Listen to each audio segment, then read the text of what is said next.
Chapter 24 Assistant 1 and 2 Summary. Progress is being made on their ticket home, and Mei just might decide it's time for a second assistant. Izuku wiped the back of his hand over his sweat-dotted forehead as he sat on the soft grass, his eyes tracing over the shiny form of their ship. After over a month of working together, things were looking a lot better.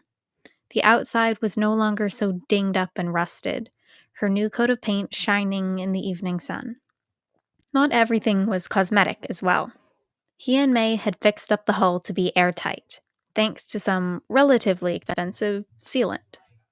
Sure, they were on a budget, but skimping on what was making sure their ship would not leak precious oxygen into the void was not something he would consider smart.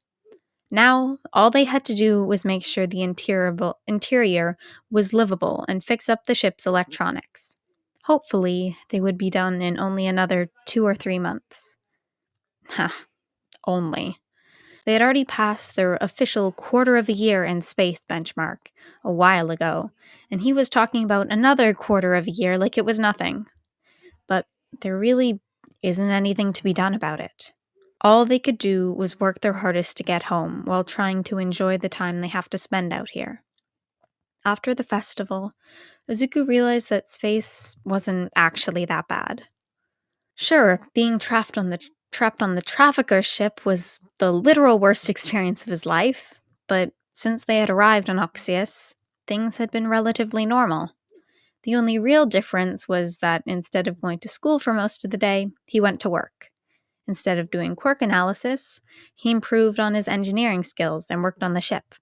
Instead of hanging out with Uraraka, Ida, Todoroki, he hung out with Ochako, Mei, Denki, Kachan, Mina, Pyerpa, and Fastel. Things weren't so bad. And while he longed for all that he was forced to leave behind, he was gaining new things here as well.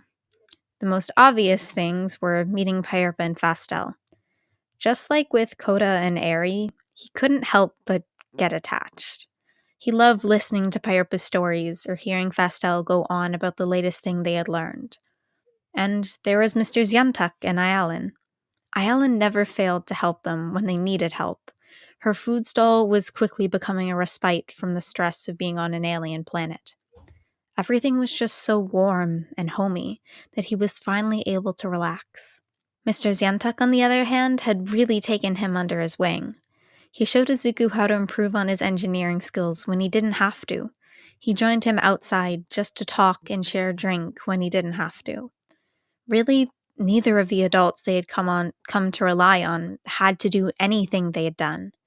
They just did, and Izuku would be forever grateful. Izuku smiled to himself as he got to his feet. His muscles ached from a hard day's work, from the dump and at the ship, but it was worth it. He could feel himself getting stronger every day. The ship's repairs was progressing more and more every day. They needed to figure out where to get some of the internal components at a good price, but other than that, everything with the ship was going really well. With all the structural and superficial repairs done, they really needed to move on to the real substance of the project. They could do some stuff without the harder pieces to find. Not a lot, though. And Mei was going to show him the ropes soon. Real soon. Izuku was excited to be working more closely with the advanced alien technologies they had access to, but Mei suddenly brought up a problem. "We need to write our own code for the ship," she abruptly said as Izuku walked over to her. "What? Why?" Izuku questioned. He hadn't even thought about anything but the physical side of the ship repairs. Now Mei was saying there was some sort of computer aspect? Maybe he should be reworking the mental estimate on how long this would take. He had his hands full just learning all the complex inner workings of the ship engines and all that junk. "All chip's programming are corrupted. I can download some basic forms, but we need some major upgrades and alterations. Those are too expensive for us to buy. I'd do it, but with the extra hours I'm putting in at work, I don't have the time," Mei babbled. Izuku was slightly frozen in panic. There was no way he could do this, and that wasn't even his self-doubt talking. Even the thought of doing something so tedious that he couldn't even hold in his hands made his head hurt. This was just not the type of thing he'd be good at. Uh, I don't think I can do that, Izuku forced out. Mei paused her distracted rant and looked at Izuku for a second. It felt like she was peering deep into his soul, judging his worthiness on some unknown factors. You're right. You're much better at the physical stuff. And with my extra hours, you're gonna need to double down with your efforts here anyway. She paused once more before continuing enthusiastically. I know! We can get Denki to help! He already has some experience thanks to his quirks, so that'd be perfect. There was a slightly crazed gleam in her eyes. A few months ago, it may have made Izuku shudder, but at this point, he was just used to it. He couldn't tell if that was concerning or not. Assistant number 2, here I come! She shouted as she ran cackling off into the wilderness.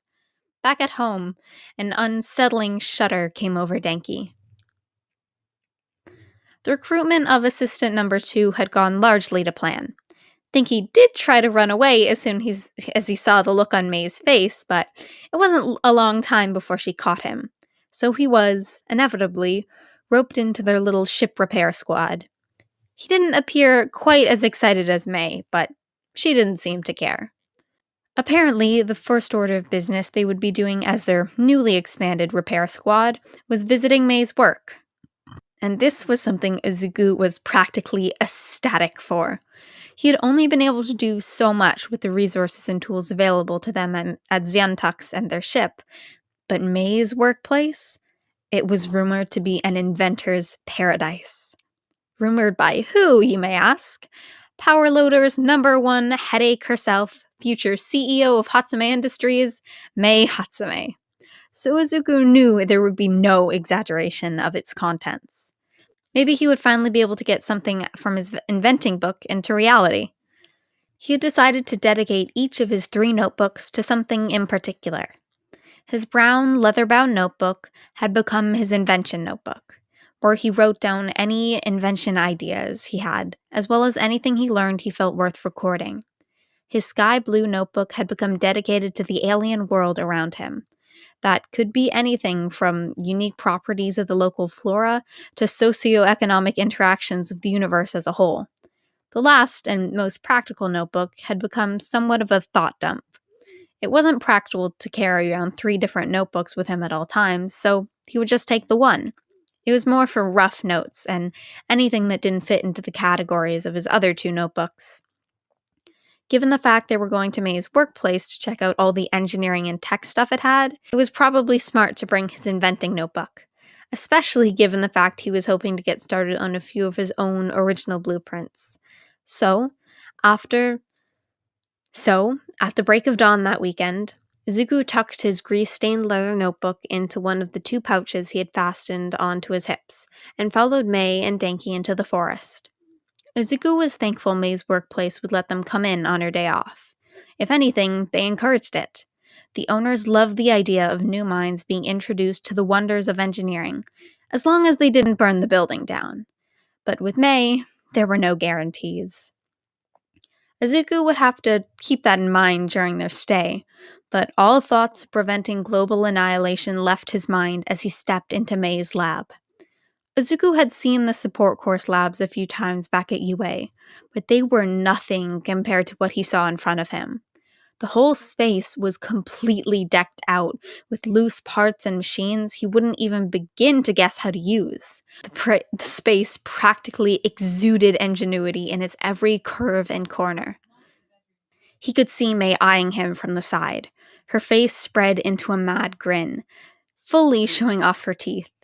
On his other side, he could see Denki looking amazed by the space. But while Denki was just admiring the space at a surface level, Izuku's hands twitched to start working. So this, Mei began, is my lab. Everything here is so high-tech, I can barely believe it. It's better than anything on Earth. Space is just super high-tech, as I would have hoped. The more Mei spoke, the more restless Izuku was getting, and he was pretty sure she was doing it on purpose. Mei stopped, turned, and looked Izuku straight in the eyes. He's not sure how long the odd eye contact lasted, but it felt like an eternity when the veritable inventor's playground was only meters away from him. But eventually, she spoke up. "Okay, you can go." In a flash, Izuku was whizzing around the room, inspecting every piece of tech in sight with his notebook suddenly in his hand. Incoherent mutters filled the space, echoing slightly off the high roof. Izuku wasn't really paying attention when Mei ushered Denki out of the room, only giving a distracted "okay" in response to Mei's "be back soon." Denki was kinda stressed. He didn't really know how to feel about this whole assistant thing, having basically been roped in against his will. Well, he of course wanted to help them get off the planet as soon as possible. He didn't think having him work on the ship was a good idea. He would just mess things up. It wasn't like he was that good at coding or anything. He just knew the basics. When he was younger, he had thought that maybe it would be useful for hero work, especially considering his quirk. But he wasn't smart enough for it. Everyone had told him so. And who was he to go against everyone? But apparently, Mei hadn't gotten the message. So here he was, walking with the walking embodiment of chaos through her totally awesome workshop, while Midoriya was unleashed into the lab. To unleash his genius. They were both so smart, and Denki couldn't understand why they'd want him to come along with them.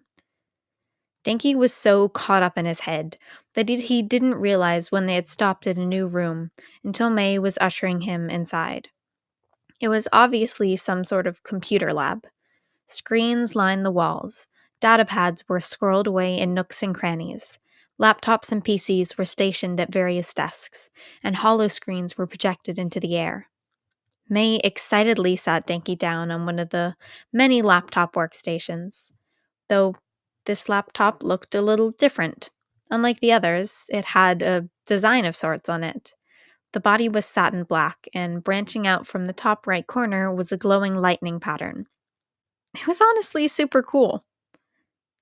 "Show me what you can do," Mei abruptly said. For a second, Denki just mentally blue-screened. What? But eventually, his brain caught up.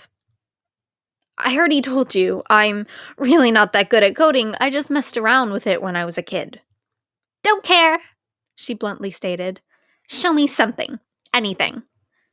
After a little while longer of protesting, Denki eventually opened the laptop and brought up the coding program. Surprisingly, the program was in Japanese, but Denki supposed with Mei, anything was possible. He ended up struggling through everything he remembered, explaining it to Mei on top of answering her relentless questions. Surprisingly, after a while, it started to come back easier. He'd forgotten how natural it all came to him compared to most things. When he finished, Mei was quiet for a while. He was fully expecting her to realize that he was just too dumb to help her with what she needed. Even though he did better than he thought he would, he knows she's a genius when it comes to all things tech, so there is no way she wouldn't see how overall incompetent he was. Eventually, he couldn't take the silence anymore and spoke up. "I told you I wasn't that good," he flatly stated. He couldn't look at her. He didn't want to see her once excited look turn into the disappointed one all the adults in his life wore when he showed them anything. "Huh? Sorry, I was just thinking. Anyway, that was great. With a couple lessons on the type of program our ship needs, you'll be going in no time. You really have a natural talent for this stuff. With more practice, you'll be better than me in no time."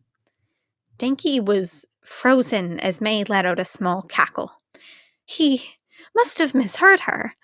There was no way that the demon of the support department, Mei, was saying that he would be better at her than her at something if he just practiced. She was basically a god, a genius. Denki couldn't surpass her with his one brain cell. "I can show you a couple of things now, and get some tutorials downloaded on your laptop for later. Other than that, you should be all set to go. Just don't break the baby. I made certain it was the best, and I'm not sure when I'd have time to make a replacement. Commence blue screen number 2 of the trip. My laptop? You built this for me? But I'm not. He stuttered. Nope! Shut! You are great at this, and you'll do a great job. If anyone has ever told you otherwise, they were idiots.